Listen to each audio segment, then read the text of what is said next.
Day one of the New York Giants mandatory minicamp practice is officially here and wrapped up just like that. With that being said, we have more news, notes, highlights, observations from another day here at practice. Now, obviously in this video, I'm going to break down everything you need to know about today's practice, but more importantly, I do want to break down 5 players or more that you guys need to keep an eye on for going forward in mandatory minicamp leading up to training camp as well. Before we jump into the video though, obviously something we always do here, a big shout out, a major shout out to all of the Giants media team, man. Work so hard each and every single day, putting out these highlights for us, kind of enabling us to make this video. Without them, these videos are not possible. So go follow them on Twitter right now. You're going to see a bunch of their ads at the top left of your screen. From there, you can find all of the other ones who post highlights as well. Now, with that being said, let's kind of dive into the video. Now, one of the major question marks heading into, the New York Giants mandatory minicamp was how well and how much development we were going to see from Daniel Jones. And I feel like they have put together, for the most part, a really, really good wide receiver room with Malik Nabers, Darius Slayton, Wan'Dale Robinson, Jalen Hyatt, Allen Robinson, Isaiah McKenzie, Isaiah Hodgins, and you even look at a guy like Bryce Ford-Wheaton, who's been breaking out as well. I feel like this is a season where we're going to see the most out of Daniel Jones, and he's probably going to break out this season for the New York Giants. If there's ever going to be a year from the breakout, it's this year right now. We also got some major news involving Darren Waller a couple of days ago. Seems like he is retiring from the NFL, which is leaving the tight end position a little bit up for grabs, right? Now, they actually have a lot of guys that they love, including Daniel Bellinger, the former 4th-round pick, Theo Johnson, who I think is an absolute athletic freak and could be a day one threat to be that starter at the tight end position. But then you look at a guy who is, really underrated, the Lawrence Cager of the world, right? He is a guy that Brian Daboll has a ton of hope and a ton of confidence that he has been one of the most improved players during the offseason, has speed, awareness, and overall just had a really good OTA session. And don't be surprised if he actually starts to earn some first team reps as we get on and go forward as well. Brian Daboll has been taking the majority of play calling ability, so that is something that could definitely help out Daniel Jones.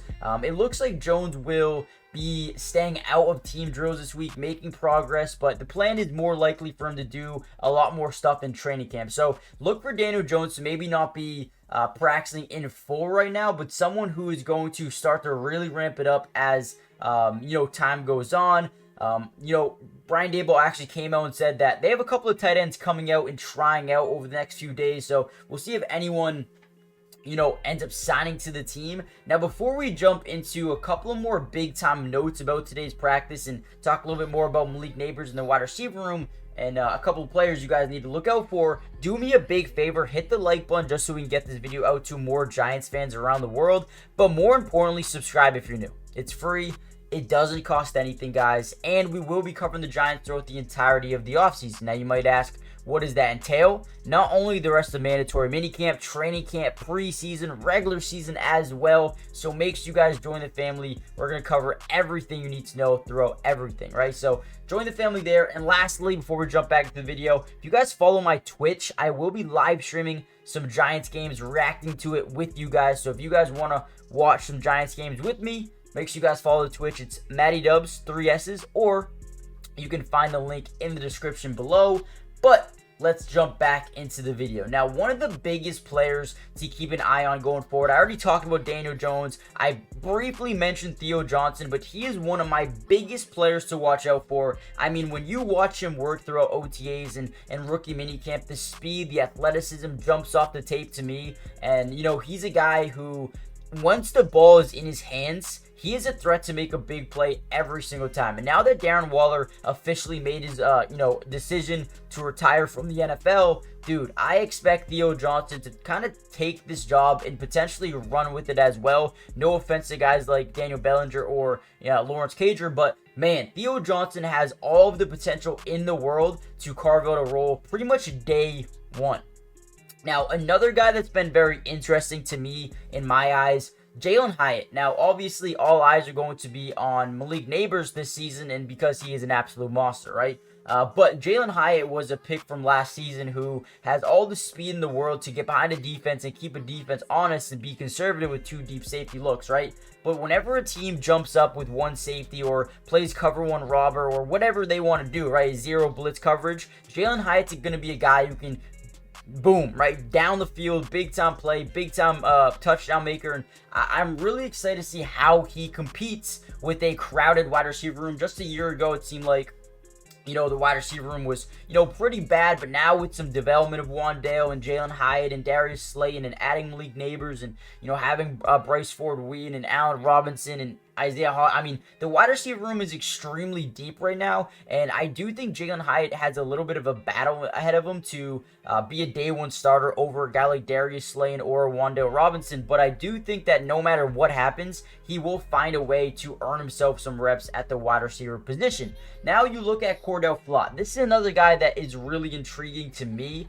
He's probably going to be the lead candidate to be the starting quarterback opposite side of Deonte Banks. Now, obviously, Flott has, you know, been really, you know, confident in himself and really working hard each and every single practice, getting better, and it looks like he will be their guy. But you also have to keep an eye out on Trey Hawkins as well. He is the guy who looked really good during you know, preseason, regular season, and most of camp last season as well. You also add Drew Phillips, Tyler Nubin to the equation here in the secondary. This looks like a brand new secondary, and a lot of guys are probably going to stand out over the next few weeks. So I'm really excited to see how the majority of these guys come in here, work every single day, and, you know, once the pads come on, we're going to start knowing, or, you know, seeing a lot more going on in terms of who's breaking out, who's looking good, who's not looking good. But so far for the Giants, I am so excited. Now, the main player that we all need to break down here is no other than Malik Nabers. Dude, guys, Malik Nabers is a freak of nature.